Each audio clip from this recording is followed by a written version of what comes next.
இந்த கொள்ளு பேரன்னா யாரு அப்படின்னு சொல்லி பார்த்தோம்னா, நம்முடைய அதாவது நான் இருக்கிறேன் அப்படின்னு சொன்னா என்னுடைய மகன், அந்த மகனுக்கு பிறக்கிற மகன் பேரன் என்று அழைக்கிறோம்.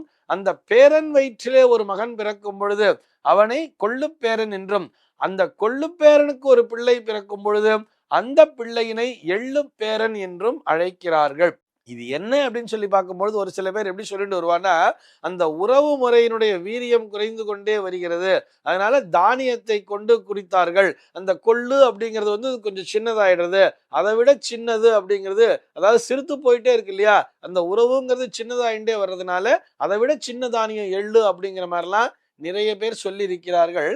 ஆனால் அதற்கும் இதற்கும் எந்த விதமான தொடர்பும் இல்லை. உண்மையை சொல்ல வேண்டும் என்று சொன்னால், அதாவது ஆன்மீக ரீதியாக பார்க்கும் பொழுது நான் முதல்ல அந்த எள்ளு பேரன் அப்படிங்கிற ஒரு வார்த்தையிலே ஸ்டார்ட் பண்ணிடுறேனே. அந்த எள்ளு அப்படிங்கிற தானியம் நாம் அனைவரும் அறிந்தது தானே. அந்த எள்ளு அப்படிங்கிற தானியத்திற்கு அதிபதியாக யாரை பார்க்கிறோம்னு சொன்னோம்னா நம்ம சனியை பார்க்கிறோம்.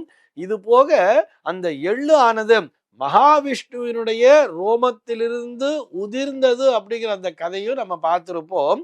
ஆக எள்ளு அப்படிங்கிறது ஒரு மகாவிஷ்ணுவினுடைய ஒரு பிரசாதமாகவே பார்க்கப்படுகிறது.